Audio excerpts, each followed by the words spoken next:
अस्सलाम वालेकुम वादाब। आप देख रहे हैं जेके न्यूज अपडेट में आपका मेजबान सजाद नाज़रीन। इस वक्त हम ठीक एमएलए डोडा महराजुद्दीन मलिक के साथ रूबरू हो चुके हैं और आपसे पहले भी हमने एक बार इनसे जो गुफ्तगू की थी वो बात भी पहुंचाई थी, लेकिन आज फिर हमने मौका इनसे जाना और बहुत सारी बातें जो है इनसे पूछेंगे। अगर आपका भी कुछ और पूछने के लिए होगा तो वो भी आइंदा आने वाले वक्त में पूछेंगे। फिलहाल आज जो माहौल बना है हमारे जम्मू कश्मीर का, उसी बारे में सब चीज़ें आप तक पहुंचाने की कोशिश करेंगे। फिलहाल आपका बहुत बहुत शुक्रिया जो इस वक्त दिया हमने। Thank you. तो आप मुझे बताइए, जिस तरह से ऑपरेशन सिंदूर जो है वो अगर बात करें तो हमारी गवर्नमेंट या हमारे मोदी जी की तरफ से चलाया गया, तो उसको किस तरह से देखते हैं आप? देखिए, देश का एक बहुत बड़ा वर्ग चाहता है कि पाकिस्तान को हम जवाब दें। सरकार ने फैसला लिया लेकिन बहुत जल्द खत्म किया। अमित शाह की एक बार मैं पार्लियामेंट की स्पीच सुन रहा था जिसने कहा था कि अगर 2 दिन और सीज फायर नहीं हुआ होता, 2 दिन और जंग चली होती तो शायद पीओके का फैसला हमने कर लिया होता। तो मैं उनको एक चीज बताना चाहता हूं कि आपने कहा था 2 दिन और अगर जंग चलती, वो तो 18 दिन चली थी, लेकिन आपने तो जो 2 दिन आपने मांगे थे कि 2 दिन के बाद फैसला हो जाता उस दौर के अंदर, आपने तो 2 दिन पहले ही बात खत्म कर दी। आपको मैंडेट मिला था, ठीक है, हमने जो है अपना जवाब दिया, लेकिन जवाब देने के बाद जो उन्होंने फिर से हम पे हमला किया, उसका जवाब बातचीत से हल नहीं होता। देखिए, हम सक्षम हैं, हम एक मुल्क के अंदर रह रहे हैं और अपने मुल्क की दिफा के लिए मैं आपको हकीकत बता रहा हूँ, हमें कोई भी कदम उठाना चाहिए था, क्योंकि हम कई सालों से इस चीज़ से जूझ रहे हैं, आतंकवाद से। और मोदी जी का नेतृत्व इसीलिए हुआ था, वोट इसीलिए दिए थे ताकि पाकिस्तान को ताकत से जवाब दिया जाएगा, लव लेटर ना लिखा जाए, अमेरिका हमारा फैसला ना करे और अमेरिका ये ना बताए कि हमें क्या करना चाहिए पाकिस्तान के साथ, या रुकना चाहिए या करना चाहिए। हमने अपने मुल्क की दिफा के लिए सरकार बनाई थी, लोगों ने मैंडेट दिया था भाजपा को, जिसमें वो नाकाम रही। जिस तरह से फायर बंदी की बात करें या जैसे ये पीछे अगर बात करें तो यूएसए से एक ट्वीट होता है, यूएसए डोनाल्ड ट्रंप की तरफ से, तो बहुत सारे लोगों ने जो उसका खैर मकदम किया। अगर बात करें तो हमारे चीफ मिनिस्टर ने भी इसका खैर मकदम किया। तो आप इस चीज़ का बोल रहे हैं कि हमारे पास जो है सक्षम है या बहुत सारी चीज़ें इसमें आती है, लेकिन बहुत सारे लोग जो है जंग के अंदर पिसते जाते हैं, बहुत सारे लोगों का नुकसान होता है। फिर अगर आपने कहा कि बहुत सारे लोगों ने इसका स्वागत किया, फिर जंग शुरू ही क्यों करनी थी? क्यों करनी थी? नहीं, ये तो पहलगाम का जो बदला लेना था। पहलगाम की भी क्यों हुआ? पाकिस्तान का नाम आप रैलीज में क्यों लेते हैं? पाकिस्तान को नीचा दिखाने के लिए आप क्यों लोगों को बेवकूफ बनाते हैं? आप क्यों कहते हैं कि हम लव लेटर नहीं लिखेंगे, हम ताकत से जवाब देंगे, नक्शे से उड़ा देंगे? क्यों बोलते हैं ये बातें? जब बाबा का बुलडोजर यूपी के उन गरीबों पे चलता है, पीला पंजा, तो ये क्या गरीबों को निचोड़ने के लिए भाजपा बनी है कि देश को बचाने के लिए? देश को इन्होंने लूट लिया और जिस देश को बचाने के लिए इनको सक्षम बनाया था, उस देश का सौदा अमेरिका में जाकर करेंगे और अपने लोगों को उजाड़ने में कोई कसर नहीं छोड़ेंगे। और आप कह रहे हैं कि जंग लोग नहीं चाहते। अगर जंग नहीं चाहते हैं तो फिर हल क्या है? आप मुझे बताएं ना। बातचीत तो पाकिस्तान मानता ही नहीं, इतने सालों से पाकिस्तान ने कोई बातचीत मानी? सीज फायर कोई पहली बार तो हुआ नहीं मोदी जी के दौर में। और जिस मोदी को हमने जाना था, जिस मोदी की बातें होती थी, आज वो मोदी, और आज ये इसके अधभक्त बताएंगे कि नहीं, जंग रोकना भी जरूरी था। मोदी जी ने 56 इंच का नहीं 58 इंच का सेना दिखाई, ये कोई तरीका है? अरे दो चीजें, लोग मुझे बोल रहे हैं ये इंटरनेशनल मसला, पंचायत नहीं है। दो बातें थी, या तो जंग करनी थी या तो नहीं करनी थी। इसमें क्या अमेरिका कौन सा इतना इंटरनेशनल है? दो बातों का ज्ञान आप लोगों के पास नहीं है। कोई भी आदमी जानता है जंग करनी चाहिए, नहीं करनी। अगर वही बात डोनाल्ड ट्रंप की जगह यहां का नागरिक नहीं लिखता, बहुत सारे लोगों ने अपनी बातें रखी, उन्होंने भी तो कहा था, कुछ लोगों ने जंग नहीं करनी, बहुत सारे लोगों ने कहा जंग करनी है। वो तो ये लोग भी कह रहे हैं हम ताकत से जवाब देंगे। अरे क्या बोल में क्या फर्क है? वो बोल डोनाल्ड ट्रंप के थे, वो ट्वीट डोनाल्ड ट्रंप के यहां से आया, उसके फोन से आया। आप देख लीजिए, ट्रेंडिंग में मिलियंस में बातें हुई है और लोगों ने अपने अपने बात रखी है। आप एक आम आदमी को इतना हकारत की निगाह से मत देखिए कि वो सक्षम नहीं है। और मैं एक कंसर्न एमएलए हूं, मैं एक पार्टी को रिप्रेजेंट करता हूं, मैं जम्मू कश्मीर का यहां का प्रेसिडेंट हूं, और आम आदमी पार्टी जो नेशनल लेवल की पार्टी है। और ये बताएंगे मैं पंचायत की बात कर रहा हूं, मैं पंचायत की नहीं, देश को बचाने की बात, उसका अहल हूं। और आप ये बताएंगे, कुछ लोग बोलते हैं जंग नहीं चाहिए। अगर जंग नहीं चाहिए तो फिर हमें भाजपा भी नहीं चाहिए। फिर पाकिस्तान के साथ बड़े बड़े रैलीज में हम ये करेंगे, नहीं बोला इन्होंने। पार्लियामेंट में इन्होंने नहीं बोला, तो फिर क्या जवाब दिया 2 दिन के अंदर? बस उसने कहा ट्रंप ने बंद कर दो। जब उसका ही सुनना था तो लोगों का क्यों नहीं सुना? नहीं, 26 का बदला लेने के लिए तो वो हो चुका था, लेकिन उसके बाद इससे पहले क्या आतंकवाद से लगातार जम्मू कश्मीर तो ज्यादा मुतासिर होता है। तो फिर क्या मोदी की सरकार थी? अरे मुझे वो मोदी चाहिए जो मोदी कहता था लव लेटर नहीं लिखेंगे। आज इस देश का प्रधानमंत्री कौन है? ये सवाल नहीं पूछा जाना चाहिए। और आपको क्या लगता है ये आतंकवादी हमला कोई पहली बार हुआ? और ये आतंकवाद पाकिस्तान को जवाब क्या 1971 में मोदी जी ने दिया, हमारे देश की सेना ने दिया। सेना सक्षम है। अगर आपने सीज फायर किया तो वायलेशन क्यों हुई? अगर पाकिस्तान अपनी मनमानी करता रहा और आप फिर भी बोल रहे हैं ट्रंप जी ने बोला है, ये कौन सा तरीका है? नहीं, एक बार आपको फिर से मैं रोकना चाहूंगा, जहां पर कि अगर प्राइम मिनिस्टर की बात कर रहे हैं, प्राइम मिनिस्टर ने यह भी बोला अगर पाकिस्तान की तरफ से गोली चलेगी यहां से गोला चलेगा, तो ये भी तो गोला कहाँ है? ठीक है, उन्होंने यहां घर में घुसकर हमारे निहत्थे लोगों को गोली मार दिया, ठीक। उसका जवाब हमने सिंदूर का ऑपरेशन करने के बाद 9 ठिकानों पे हमने हमला कर दिया, ठीक। मैं मानता हूं, मैं खुश था, मैंने कहा था इससे ताकत से जवाब देंगे। फिर पाकिस्तान ने जो रिटेलिएट किया, उसने 15 लोगों की जान नहीं ली। कितने लोगों की जान हुई है मुझे नहीं पता, लेकिन 10-15 लोग भी उसमें मारे। मैं वही कह रहा हूं, 10-15 लोगों की जान का पता चल गया उन 26 के अलावा जो पहलगाम में हुआ। लेकिन जब इन्होंने यहां से हमला किया तो उसके जवाब में 15 और लोगों की जान होगी, तो उसका जवाब कब दिया? जब इन्होंने सीज फायर किया, तो उसका उल्लंघन पाकिस्तान ने खुल के किया और मीडिया ने दिखाया। देखो सीज फायर करने के बाद भी पहले तो कह रहे थे घुस गए कराची में, फिर खुद ही कह रहे वही लोग जिन्होंने जंग छेड़ी, जिन्होंने जंग का माहौल बनाया। मैं तो चाहता हूं जंग, मैं तो जंग चाहता हूं, क्योंकि इसका हल जंग के अलावा नहीं है। और अगर आप जंग नहीं कर सकते हो, अगर इतनी बड़ी पॉलिटिकल पार्टी अपने देश को बचाने में सक्षम नहीं रहती है, अगर आप हथियार डाल देते हो, तो मैं कहता हूं कि आपका क्या काम? आपको अगर डोजर चलाना है तो डोजर के लिए आपको डोजर वो ठेकेदारी का काम करना है। देश को आप नहीं बचा सकते हो, देश को आप नहीं चला सकते हो, और पाकिस्तान को आप जवाब नहीं दे सकते हो। मोदी के अलावा 2014 से भी पहले हमने आतंकवाद को रोका है, हमने आतंकवाद की जड़ें हिलाई हैं और पाकिस्तान के मुंह पे पूरा तमाचा मारा है। आज मोदी का शासन था, उनके दौर के अंदर क्या क्या हुआ ये दुनिया जानती है। एक और सवाल आपसे पूछने की कोशिश करूंगा, जिस तरह से जब ये पहलगाम का अटैक हुआ, उसमें बहुत सारे लोगों ने हिंदू मुस्लिम पे इस चीज को बहुत ज्यादा उछाला, तो उस चीज को किस तरह से देखते हैं? आज जब जंग हुई या जंग का माहौल बना, अब इसमें कोई हिंदू मुस्लिम का कोई नाम तो नहीं रहा ना? देखिए, ये बहुत ऐसे लोग हैं, उतने भी नहीं हैं। एक तो मीडिया, नेशनल मीडिया का जो रोल रहा है, ये जो धर्म की राजनीति करना, शाम को एक मौलवी को उठा के लाते हैं, दूसरे धर्म गुरु को बिठाते हैं, तो वो आपस में लड़ते हैं, फिर ये हुआ फिर वो हुआ। आज तो पूरा देश इकट्ठा था। आज पूछे ना मोदी जी से जवाब क्यों नहीं दिया? फौज के हाथ खोल देते, फौज जवाब देती, लेकिन फौज के हाथ क्यों बांधे? जहां मुसलमान भी खड़ा था, जहां हिंदू भी खड़ा था, जहां सिख भी खड़ा था, जहां ईसाई भी खड़ा था, पाकिस्तान को जवाब देने के लिए सरहदों पे फौज बैठी थी। उनको क्या हो रहा था? और ये जो इन लोगों ने माहौल बनाया हिंदू और मुसलमान का, उससे नफरत, पहली बार ऐसा हुआ देश इकट्ठा था। अब जवाब देने में देरी क्यों हुई? जंग चाहते थे लोग, ऐसा नहीं लोग जंग नहीं चाहते। फिर हो जाएगा 6 महीने के बाद, फिर क्या करोगे? फिर आएगा अमेरिका, डोनाल्ड ट्रंप। और एक चीज मैं पूछना चाहता हूं, जिस ट्रंप के नारे यहां लगे थे, अब की बार मोदी सरकार, अमेरिका में जाकर मोदी जी ने लगाया अब की बार ट्रंप सरकार, तो वो पैसा उसको पाकिस्तान को देने में लगा, पैसा पाकिस्तान को दे रहा है। ये कौन सी दोस्ती थी? आपने कैंपेन वहां पर चलाया, शुक्र है मोदी जी का दोस्त था। अगर उसकी जगह कोई और होता, फिर अगर वो नहीं मानता अमेरिका, नहीं जी आपको जंग लड़नी है, क्या ये लड़ते? अरे ये तो शुक्र करो उसने मनवा लिया। अगर ट्रंप की जगह कोई और होता, पाकिस्तान का हमदर्द होता, तो फिर ये फॉरेन पॉलिसी कहां? फॉरेन पॉलिसी क्या? हमें किसी का साथ चाहिए? अरे हम इनसे ज्यादा सक्षम हैं, हम जवाब दे सकते हैं, हम लड़ाई लड़ सकते हैं। यहां यूक्रेन एक छोटा सा मुल्क रूस को घुटनों पे लाकर खड़ा करता है, और हमारा देश इतना बड़ा, और जहां के लोग इकट्ठा होकर आतंकवाद के खिलाफ लड़ रहे हैं, वहां अमेरिका जैसे मुल्क की जरूरत पड़ती है। वोट मोदी को दिया था, ट्रंप को नहीं।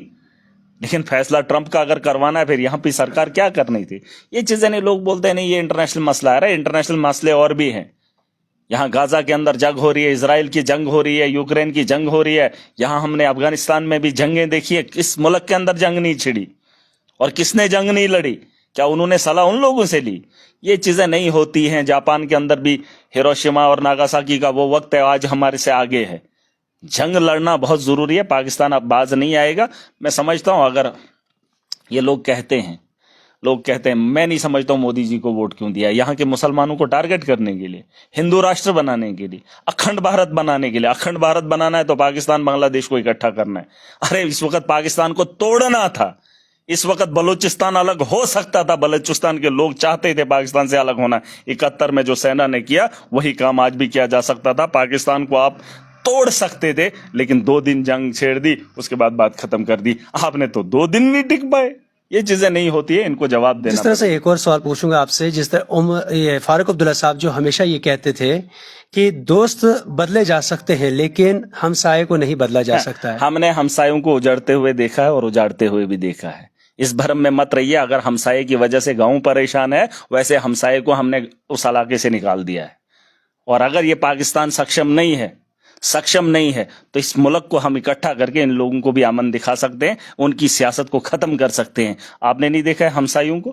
क्या सारे हमसाये अपने गांव के अंदर है? जो हमसाया गलत रहा है गांव के अंदर, उस हमसाये को भगाया गया है लोगों की तरफ से, उस गांव की तरफ से भगाया। और ये वक्त, ये जरूरी नहीं है पाकिस्तान हमारा हमसाया रहे। हम ये भी कर सकते हैं कि पाकिस्तान को अपने साथ भी कर सकते हैं। बताया तो है अखंड भारत बनाना है, बना लीजिए। इसमें क्या हमसाया? हम तो घर बना सकते हैं या उसका घर खरीद लेंगे। अगर नहीं बनेगा, अगर वो ज्यादती कर रहा है, वो माशरे को तबाह कर रहा है, तो उसको वहां से जड़ से उखाड़ के फेंक सकते हैं। ऐसा होता है, हुआ है गांवों के अंदर, देशों के अंदर भी हुआ है। जिस देश के अंदर ज्यादा तानाशाही हुई है, कुछ लोग आए, उन्होंने खत्म करके अपना राज चलाया। यहां मुगल कहां के थे? अंग्रेज कहां का था? आप मुझे बताओ ना। हम तो उनके पड़ोसी थे, या हम तो उनके रिश्तेदार थे, या कुछ भी थे दूर के इलाके में। वहां अंग्रेज वहां से आकर हमारे मुल्क में राज करता है और हम बोलेंगे ये हमसाया है। और ऐसा हमसाया जो जीने ही नहीं देता है। अंग्रेज वहां से आकर हिंदुस्तान पे राज कर सकता है। मुगल कहां के थे? मुगल आकर इस देश के अंदर राज कर सकते हैं, और हम पाकिस्तान में जाकर राज नहीं कर सकते। हम उन्हें अपना बनाकर अपने परिवार का हिस्सा बनाएंगे और उनको ठीक करने का काम भी करना है। उनका अपना नजरिया, हमारा नजरिया। महबूबा मुफ्ती भी ये कहती थी कि पाकिस्तान के साथ बात की जा सकती है। अगर बात की जा सकती है, एक टेबल पे दोनों अगर ममालिक आते हैं, किसको करनी है? तो ज्यादातर जम्मू कश्मीर ही मुतासिर होता है ना। जम्मू कश्मीर के लोग ही इसमें ज्यादातर। जम्मू कश्मीर का लीडर मुतासिर नहीं है, आम आदमी मुतासिर है। ये अपनी अपनी रोटियां सेक रहे हैं। इनको सियासत करनी है, लोगों से कोई मतलब किसी को नहीं है। अगर लोगों से मतलब होता तो आज जम्मू कश्मीर के हालात ऐसे नहीं होते। कश्मीर के फैसले हमेशा जम्मू कश्मीर के लोगों ने माने हैं, चाहे वो जम्मू का हो, चिनाब वैली का हो, या खिताई चिनाब का हो। बात सुन लेना, कश्मीर से किया गया हर फैसला आज उन्हीं लोगों के फैसले के साथ हम भी हाथ से हाथ मिला रहे हैं। आप जब से देखेंगे जम्मू कश्मीर जब से सुर्खियों में रहा है, तो कश्मीर के लीडरशिप का फैसला हुआ है। और कश्मीर से जो फैसला हुआ है उस पे जम्मू के लोगों ने भी माना है, उसको खिताई जनाब ने भी माना है, और पीर पंजाल ने भी माना है। अब मुझे बताओ कि कब तक इनकी बातें सुनेंगे? उससे बात करनी, इससे बात करनी, बात तो हुई नहीं। लाखों लोग, हजारों लोग इसका शिकार हो गए। कितने घर उजाड़ दिए। मैंने कहा नौजवान जेलों के अंदर है, कोई आता पता नहीं है। अब बहुत सारे लोग कहते हैं नहीं ऐसे नहीं वैसा होना चाहिए। अरे यार, ये बातें मुझे मत बताओ। आतंकवाद कोई नहीं चाहता है, लेकिन जो सियासी जमातें हैं वो अपनी सियासत को बंद करें। जो जरूरियात की चीजें इस देश के अंदर होनी चाहिए। मैंने कहा मैं एक जंग लड़ रहा हूं। मैं पॉलिटिक्स में इसलिए नहीं आया हूं कि मैं हिंदुस्तान और पाकिस्तान और दुनिया की राजनीति करूं। मैं इसलिए आ रहा हूं, मैं जंग लड़ रहा हूं। मुझे स्कूलों की जरूरत है और स्कूलों का इंफ्रास्ट्रक्चर चाहिए। वो जंग हम नहीं लड़ पा रहे। मुझे हॉस्टल के अंदर इंफ्रास्ट्रक्चर चाहिए, वहां बेहतर इलाज चाहिए। हमारे पास डॉक्टर्स की कमी है, हमारे पास एम्बुलेंस नहीं है। कल एक लड़के की जान चली गई, उस लाश को उठाने के लिए हमारे पास एम्बुलेंस नहीं थी, और ये जंग की बात कर रहे थे, जंग की बात। और जिस जंग के लिए हमारे पास आम जिंदगी में, आम रूटीन में जिस हॉस्टल के अंदर एक मौत होती है, उसको उठाने के लिए एम्बुलेंस नहीं है। अगर जंग का माहौल बन जाता तो मुझे बताओ हम लोगों का क्या हशर होता, क्या हाल होता। ये लोग बात करेंगे अरे पहले जंग उनसे लड़ो। जो आपने बिजली का निजाम लाया, हर घर बिजली, हर घर जल, हर घर वो कुछ नल, कहां है वो? सिर्फ नल लगा है, जल नहीं दिखा। लोगों के अंदर हाहाकार मची हुई है। आप पानी नहीं दे पा रहे हैं, आप बिजली नहीं दे पा रहे हैं, आप स्कूल बेहतर नहीं कर पा रहे हैं, और आप हॉस्टल के अंदर एम्बुलेंस लाश उठाने के लिए नहीं दे रहे। तो आप कौन सी जंग लड़ोगे?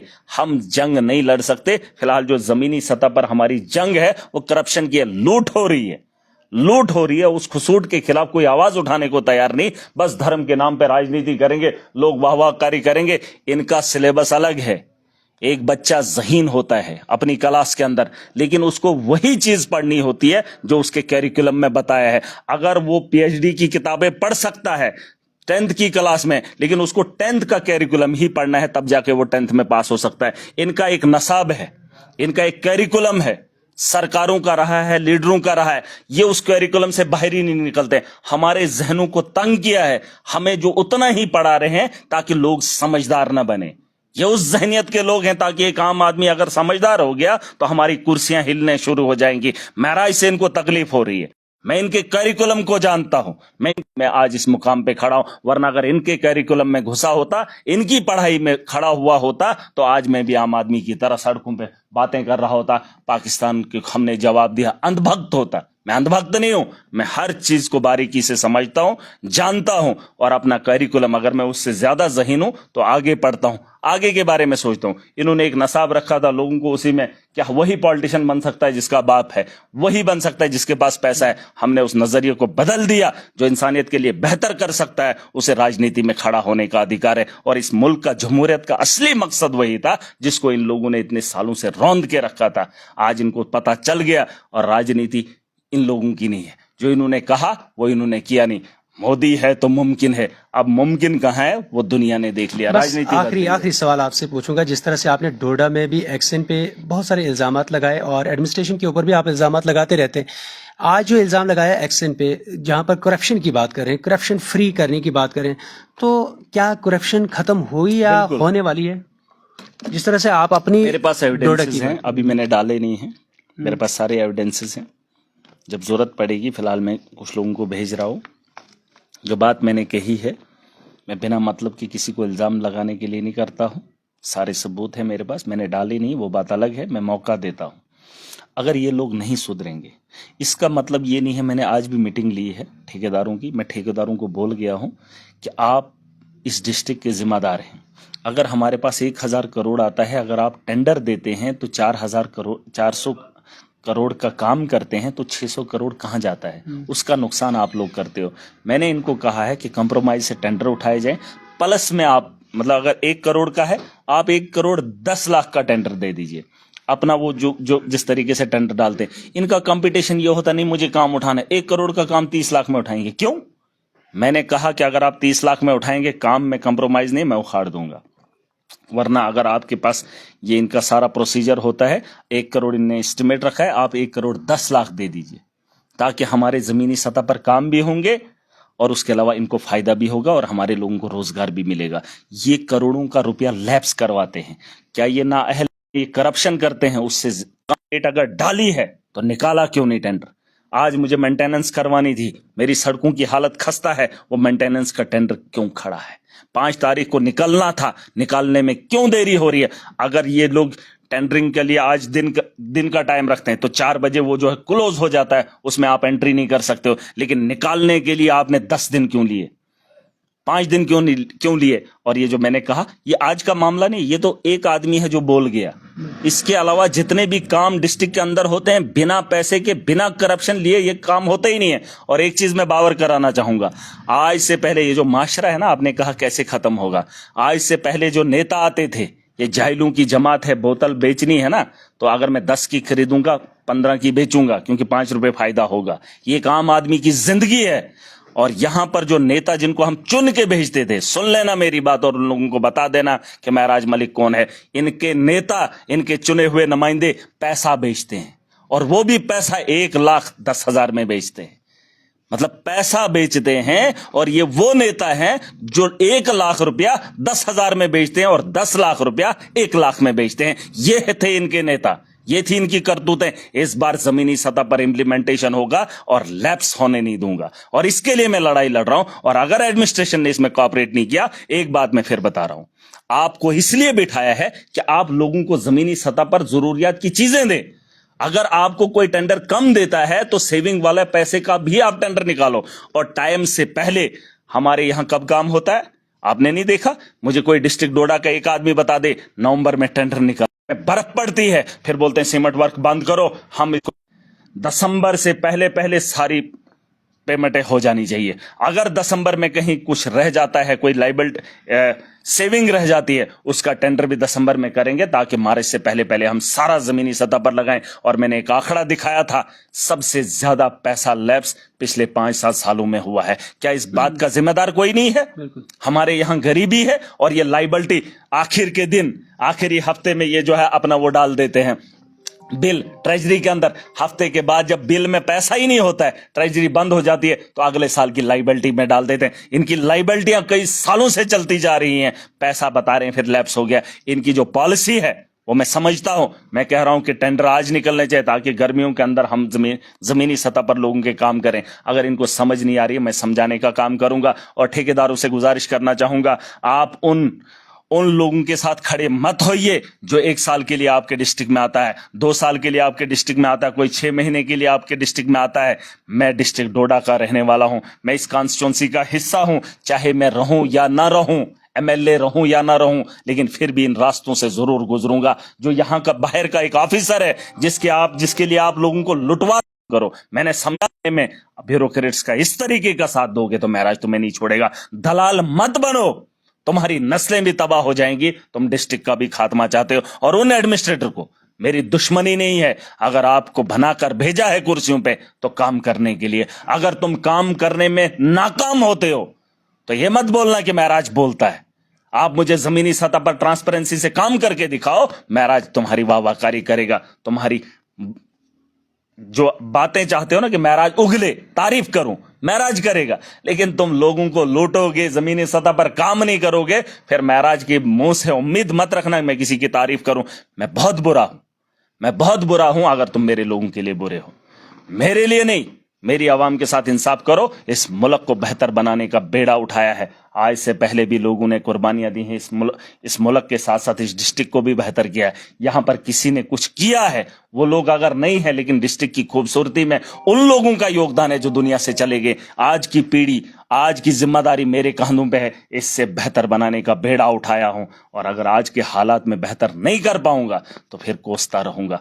मौका है सब लोग मिलके, चाहे मुझे लोगों ने वोट दिया या नहीं दिया, अपने डिस्ट्रिक्ट के लिए काम करेंगे। हमने डिस्ट्रिक्ट का पैसा लुटवाना नहीं है इन ऑफिसरों के लिए, अपने काम के लिए। बस हमें काम मिलना चाहिए, बाकी बाहर में जाए। ये काम मैं करने दूंगा। अगर किसी ठेकेदार ने गलती की, लो टेंडर दिया और उसके बाद जमीन पे काम नहीं किया, मैं उसको छोड़ने वाला नहीं हूं, ये बात याद रखना।